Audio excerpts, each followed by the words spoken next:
Most credit card beginners lose money before they even swipe for the first time. After analysing hundreds of credit cards and tracking how millions of Americans use them in 2025, I discovered that 7 specific mistakes separate people who build wealth with credit from those who fall into debt traps that last decades. The difference between these two groups isn't financial literacy. It's knowing what credit card companies don't tell you about how their business actually works. Let me be direct about what's at stake here. The average American household paid $1,000 in credit card interest and fees in 2020, and that number has exploded since then. Right now, the average credit card charges 24.04% APR. That's not a typo. On a $5,000 balance, you're paying over $1,200 per year, just in interest if you only make minimum payments. But here's what shocked me when I dug into the data. Most of that financial pain is completely avoidable. The 7 mistakes I'm about to expose are costing beginners thousands of dollars, destroying credit scores, and creating debt cycles that trap people for years. Here's exactly what we're covering. First, the minimum payment trap that keeps you in debt for decades. Second, how the late fee structure changed in 2025 and why it matters more than ever. Third, the balance transfer mistake that cost you the entire promotional period. Fourth, the annual fee calculation almost everyone gets wrong. Fifth, the credit utilization ratio that tanks your score overnight. Sixth, the cash advance disaster that charges you from day one. And seventh, the rewards card illusion that makes you spend more to earn less. Each of these mistakes has specific dollar amounts attached, and I'll show you the exact math that credit card companies hope you never see. Credit cards became mainstream in the 1950s, but the modern credit card industry really exploded after the Credit Card Accountability, Responsibility, and Disclosure Act of 2009. That law was supposed to protect consumers from excessive fees and predatory practices. It capped certain fees, required clearer disclosures, and banned some of the worst tricks card issuers used. But here's what nobody tells you. Card companies immediately started finding new ways to extract revenue. They couldn't raise fees as freely, so they jacked up interest rates instead. Since 2010, average credit card APRs have climbed from around 16% to over 24% today. The industry collects over $130 billion annually in interest and fees from American consumers. Understanding how credit card companies actually make money changes everything. They profit from 3 main sources: interest charges, when you carry a balance, transaction fees paid by merchants, and penalty fees when you mess up. The key insight: they desperately want you to carry a balance. That's where the real money lives. A person who pays in full every month is called a deadbeat in industry jargon. Meanwhile, someone who carries a balance and pays minimum payments, that's their ideal customer. They'll earn thousands from that person over time. This business model shapes every feature of your credit card, from minimum payment calculations to promotional offers. When you understand their incentives, you can avoid the traps they've carefully constructed. The first massive mistake is paying only the minimum payment. This single error costs Americans more money than almost any other credit card decision. Here's why it's so devastating. Most card issuers calculate your minimum payment as either a flat percentage of your balance or a percentage plus interest and fees. The typical formula is 1% of your principal balance plus 100% of interest and fees, or sometimes 2 to 3% of your total balance. Sounds reasonable, right? But watch what happens when you actually run the numbers. Let's say you have a $5,000 balance at 22.25% APR, which is close to the current average for accounts accruing interest. Your minimum payment starts around $140. If you only pay that minimum every month and stop using the card entirely, you'll be in debt for over 21 years. You'll pay approximately $6,400 in interest charges on top of your original $5,000 balance. That means you paid more in interest than you actually borrowed. The credit card company made more money from you than the stores where you shopped. Here's the part that really shocked me. With that same $5,000 balance, if you increase your payment to just $250 per month, you'll be debt-free in about 2 years and pay only $1,000 in interest. That extra $110 per month saves you $5,400 and 19 years of payments. The minimum payment keeps you trapped in a debt cycle where you're mostly paying interest, barely touching the principal. Your balance decreases so slowly that any new purchase can wipe out months of progress. Credit card companies designed this system intentionally. They tested different minimum payment formulas to find the sweet spot. Low enough that you can afford it during tough times, but high enough that you don't default, and structured so you stay in debt for decades paying maximum interest. The second critical mistake involves late fees, and this one got even more expensive in 2025. Here's what changed and why beginners need to pay attention. For years, credit card companies could charge up to $30 for your first late payment and $41 for subsequent late payments within 6 billing cycles. The Consumer Financial Protection Bureau tried to cap late fees at $8 in March 2024, but that rule was challenged in court and ultimately vacated in April 2025. Now we're back to the higher fees with some important twists. Currently, most major issuers charge $30 for your first late payment and $41 if you're late again within the next 6 months. But here's the hidden damage that goes far beyond the fee itself. First, you lose your grace period, which means interest starts accruing immediately on new purchases. Second, your interest rate can jump to a penalty APR, which can be as high as 29.99% on many cards. Third, if you're more than 30 days late, it hits your credit report and can drop your credit score by up to 100 points. Fourth, that negative mark stays on your credit report for 7 years. Let me show you the real cost. Say you're 1 day late on a $2,000 balance and get hit with a $30 late fee. Your card issuer raises your APR from 20% to 29%. If you continue carrying that balance for just 1 year, the higher interest rate costs you an extra $180 beyond the late fee itself. That single late payment just cost you over $200. Now multiply this if you are occasionally late multiple times per year. Some people pay $500 to $1,000 annually just in late fee consequences. The brutal truth: you can set up automatic minimum payments for free on virtually every credit card. That one simple action eliminates this entire category of fees and protection violations. The third devastating mistake is mishandling balance transfers. This is where people think they're being smart but actually shoot themselves in the foot. Balance transfer cards offer 0% introductory APR for anywhere from 12 to 21 months, which sounds like an amazing deal to pay down high-interest debt. And it can be, but only if you avoid the critical errors. Here's what trips up beginners. First, the balance transfer fee. Most cards charge 3 to 5% of the transferred amount. In 2025, 44% of balance transfer cards charge 4 or 5% fees, up from just 28% in 2022. So if you transfer $10,000 at 5%, you immediately owe $500. That gets added to your balance, meaning you're actually paying off $10,500, not $10,000. Second mistake, not completing the transfer within the required window. Most cards require you to request the transfer within 60 to 120 days of account opening to get the promotional rate. Miss that deadline and you're stuck paying the regular APR, which averages over 20%. Third mistake, making new purchases on the balance transfer card. Some cards offer 0% on both transfers and purchases, but many don't. New purchases often accrue interest at the regular rate immediately. Fourth and biggest mistake, not paying off the entire balance before the promotional period ends. Here's where the math gets brutal. Say you transfer $10,000 with a 5% fee, giving you a $10,500 balance, and you get an 18-month 0% period. To pay it off, you need to pay approximately $583 per month. Many people pay less than that, thinking they'll be fine. But when month 19 hits and you still have $3,000 remaining, that balance immediately starts accruing interest at the regular APR of around 21%. Over the next year, you'll pay around $630 in interest on that remainder. The whole point was to avoid interest.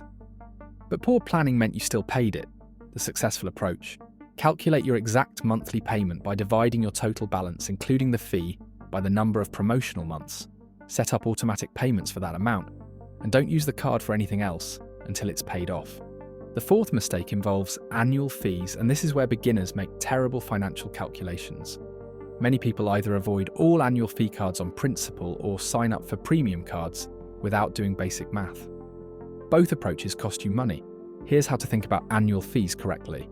Credit card annual fees range from $0 on basic cards up to $895 on premium cards like the American Express Platinum, which just raised its fee from $695. The Capital One Venture X charges $395 annually. The Chase Sapphire Reserve now charges $795. These fees have been climbing steadily. Between 2023 and 2025, many premium cards raised annual fees by 20 to 30%. Card issuers justify these increases by adding benefits and statement credits. But here's what you need to understand. Those benefits only matter if you actually use them. Let's run a real example. The American Express Platinum offers $3,500 in stated annual benefits according to the company.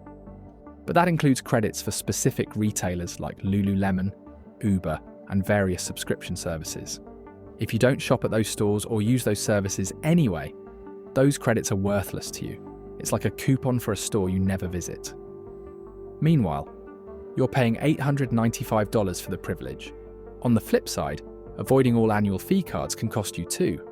A no annual fee cashback card might earn 1% on everything.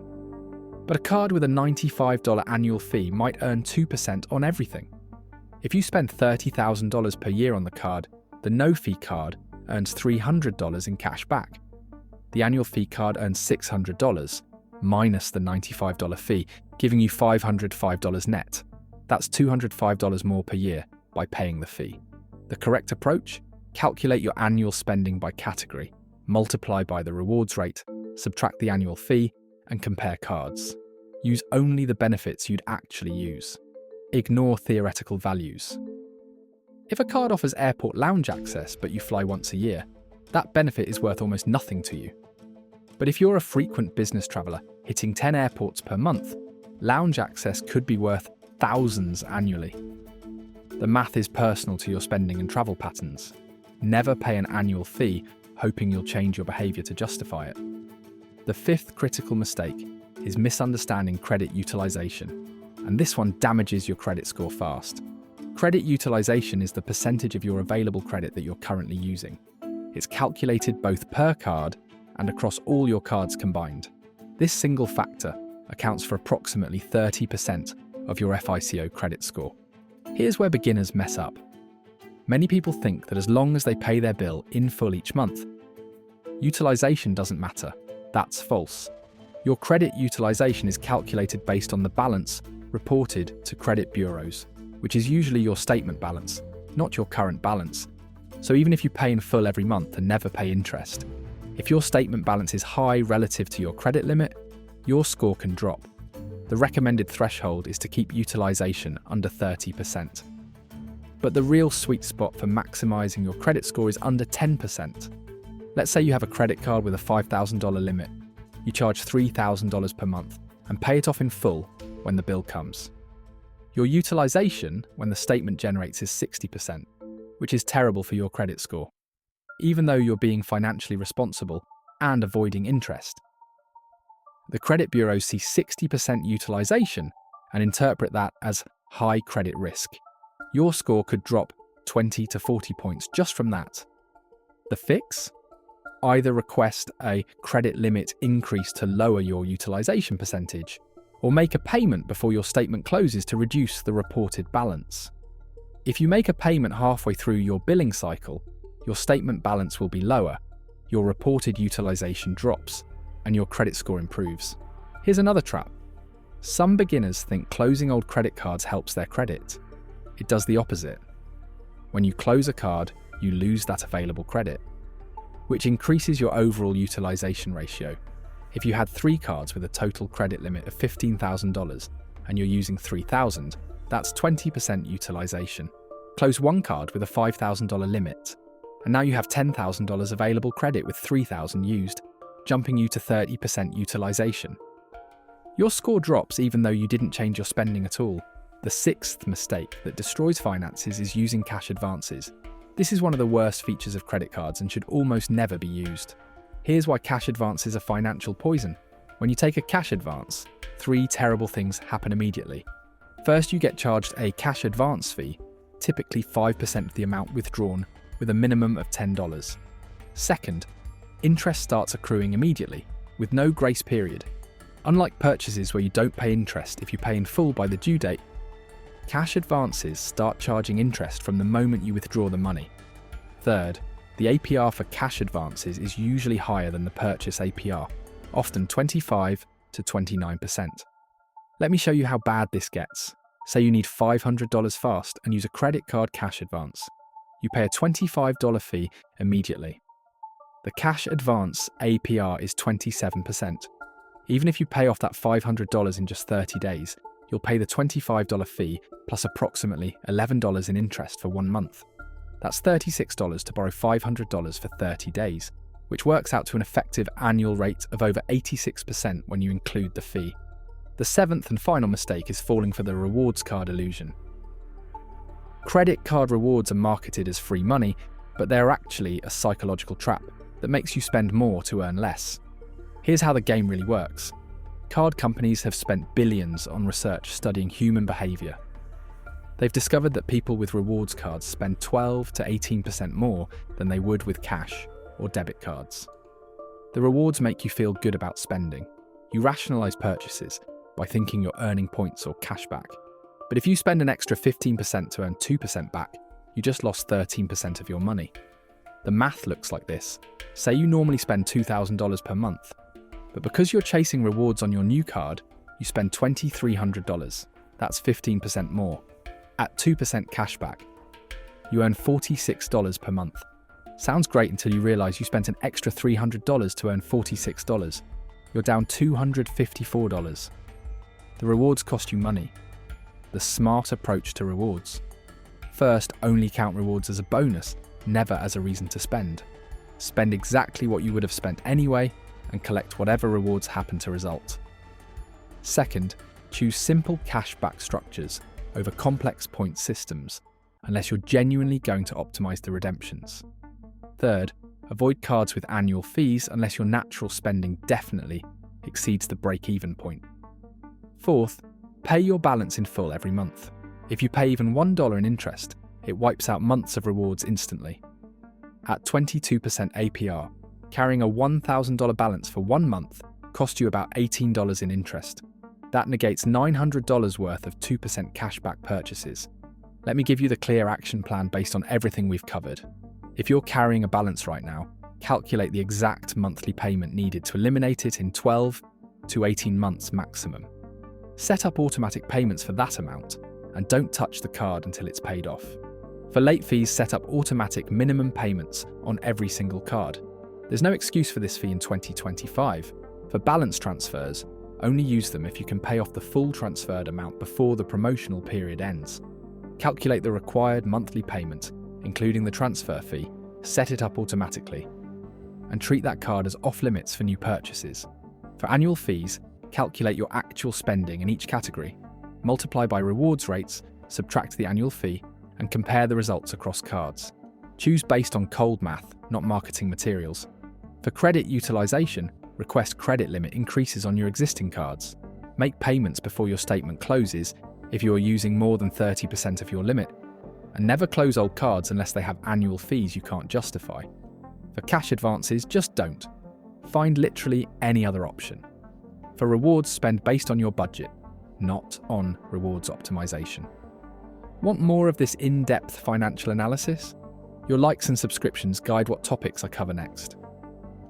The bottom line is this: credit cards are tools that can either build your wealth or destroy it. The difference comes down to these 7 decisions. Pay more than minimums to escape debt traps that last decades. Avoid late fees through automation. Use balance transfers strategically with a concrete payoff plan. Calculate annual fee value based on your actual spending. Maintain low credit utilization to protect your score. Never use cash advances